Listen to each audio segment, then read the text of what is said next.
Hello, everyone. I approach this a little differently.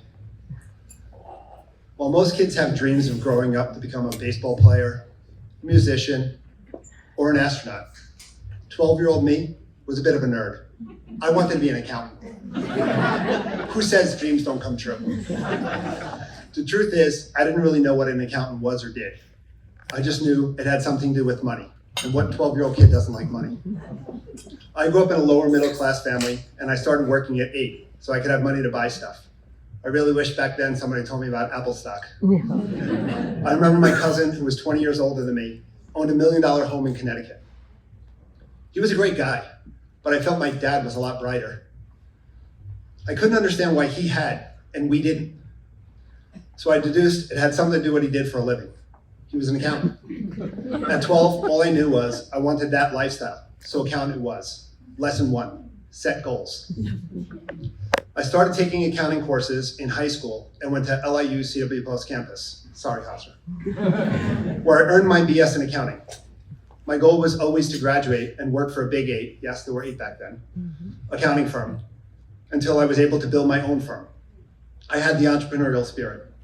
When I was a junior, I was talking to my cousin, the accountant, and he set up an interview for me at Price Waterhouse in New York City with one of the partners, Barry Dahl. I bought myself a suit.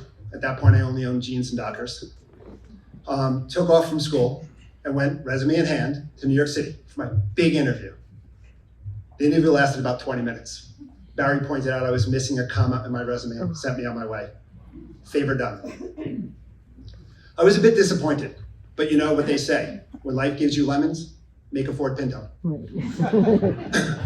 The next day, in one of my accounting courses, I heard 2 students discussing an opening at Ernst & Whinney for a paraprofessional position. One of them mentioned the name Mintz Kohler, the director of career services, who was the gatekeeper of the position. After class, I went to the receptionist at career services and informed her that I was there for my meeting with Mintz Kohler.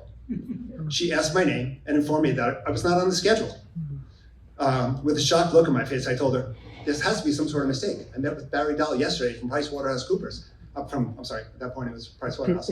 And he told me that he was going to personally set it up. So she promptly relayed the message from to Mintz, who came out and ushered me into her office. It was a short meeting, but productive, as she mentioned the recruiter from Ernst & Whinney's name, Gary Jacobs. As I was leaving the career services office, I passed by Mintz Kohler's secretary, and there on her desk was a Rolodex. So I said, Mintz asked me to come over here and get Gary Jacobs' phone number from you. So she gave me Gary Jacobs' phone number. So from there, I got home and I called Gary. And I told him that I met with Mintz that day and that she thought I would be a perfect fit for the job that he had open. After about 15 minutes of the conversation, wasn't going the way I wanted. So I informed him that it sounded like something I'd be interested in and that Friday was a good day for me for an interview. I went on the interview. Good thing I had a suit, thanks cuz. And had a few follow-up phone calls later, I got the job. Lesson 2, we make our own opportunities.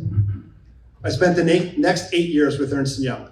I was there for the merger, working on hospitals, nursing homes, towns, publicly and privately traded companies, and whatever else they asked of me. Until one day, in June of 1993, the managing partner called me into his office and informed me that I was up for senior manager, but I couldn't be a senior manager at Ernst & Young and also have my own private practice. So I had to make a choice. I worked more hours at E&Y than anyone else at my level. So he was pretty confident, that I would choose the stability over at Ernst & Young over the uncertainty of Cerini Associates. After all, the gross billings of CNA were less than my salary at E&Y. I bought myself a day and I asked my wife what she thought. We had a mortgage, a 1-year-old, a newborn at home, credit card debt, and she didn't work. She said that she believed in me and that if I didn't at least try building my own practice, I would regret it for the rest of my life. After all, I can always get another job. So I gave notice, and effective August 2nd, 1993, Cerini Associates was officially born.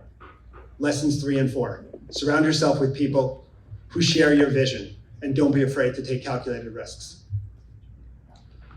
Over the last 29 years, next year's our 30th anniversary, We grew the practice from me operating out of my garage to 8 partners and more than 70 people in 2 offices, Bohemia and Syosset. We are a full-service accounting firm with a goal of adding value to each and every client relationship. In order to do this, we have built our firm on specialization, because after all, how can you really be an effective resource to your clients if you don't immerse yourself in their industry? Lesson 5, be an expert in your industry. It reduces your competition.